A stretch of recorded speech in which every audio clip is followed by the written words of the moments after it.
আমরা বাংলাদেশ আছে হলো পুঁজিবাজার। পুঁজিবাজার মানে হলো ছোট পুঁজি, ক্ষুদ্র সঞ্চয়, সেখান থেকে কনসেপ্টটা চলে আসে। বাট আমাদের দেশে যে কালচারটা চলতেছে সেটা হচ্ছে কি, আমরা মানি মার্কেটের মধ্যে চিন্তা করতেছি, আমরা রিস্ক ফ্রি জায়গা যাচ্ছি। এটা রিস্কের জায়গা, সেজন্য রিটার্নটা আসবে। এখন রিস্কটাকে মিনিমাইজ করার কিছু পলিসি আছে। আমার মার্কেট যে কোনো কারণের জন্য ফ্ল্যাকচুয়েট হইতে পারে, সেটার জন্য জাস্টিফিকেশন আমাকে নীতি নির্ধারক থেকে অযাচিত কথা বলা তো যাবে না।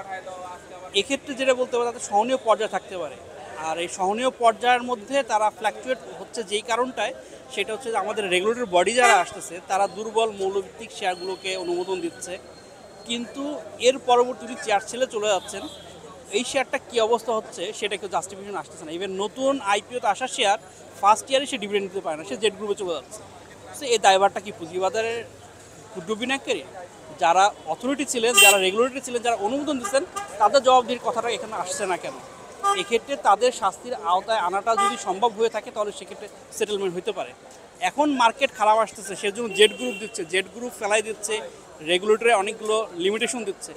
এই রেজাল্টটা কি আসতেছে? ক্ষুদ্র বিনিয়োগকারীর পোর্টফোলিওটা ডাউন হয়ে আসতেছে। কিন্তু আপনি যদি তাদের এন্ড থেকে, যারা অথরিটি লেভেল থাকে, তাদের ওইখান থেকে কনসার্নিং বিষয়গুলো থাকে, তাহলে মার্কেট কিন্তু কোনো ম্যানিপুলেশন করতেও পারে না আর হইতেও পারে না। আর সবচেয়ে বড় biggest issue, Bangladesh capital market world capital মার্কেটের টোটালি রিভার্স চলতেছে। আপনি বাইরের দেশে ক্যাপিটাল মার্কেট দেখবেন, ওখানে এত ফ্র্যাকচার হতে পারে না। কেন পারে না? কারণ ওদের দেশে অপশন মার্কেট আছে, ডেরিভেটিভ ফ্যাক্টরগুলো আসতেছে। আপনার একটা প্রাইস যখন ফল করে যাবে, তখন তাদের কোম্পানিরই একটা লিমিটেশন থাকে, 10 টাকা ফেস ভ্যালু শেয়ার কেন 8 টাকা চলে আসবে। তাহলে সেই কোম্পানির রিভার্স বাইব্যাক একটা মেথড আছে। বাংলাদেশে সেই সিস্টেমটাকে কেন চালু করা হচ্ছে না রেগুলেটরি?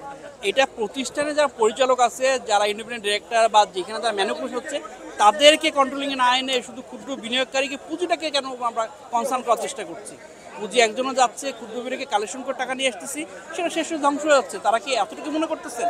চেয়ার ছেলে চলে যাচ্ছেন, তাদেরকে লিমিটেশন এইখানে তো থাকছে না। আপনি হয়তো দেখবেন ব্যাংকে যারা লোন অ্যাপ্রুভাল করে থাকে, তারা রিটায়ারমেন্ট চলে যাওয়ার পরেও তার জবাবদিহির জন্য তাদের কোর্টে পর্যন্ত হাজিরা দিতে হয়। আর এখানে আমি একজন রেগুলেটরি অ্যাপ্রুভ দিয়ে দিলাম, পরবর্তীতে আমি চেয়ার ছেলে চলে গেলাম, আমি তো সার্ভিসের মধ্যেই আছি, আমার জবাবদিহিটা কেন থাকছে না? এই বিষয়গুলো আনাটা খুবই প্রয়োজন। এই বিষয় জায়গাটা যতদিন না ক্লিয়ার হবে, ততদিন পর্যন্ত আমাদের মার্কেট নিয়ে সবাই কাটাছেড়া সার্জারি করবে। কেউ সেটেলমেন্ট আসবে না, কেউ সেলাই করে সুস্থ করার চেষ্টা করবে না। আমি এটা অ্যাপ্রিসিয়েট করার চেষ্টা করি, এটা হওয়া উচিত।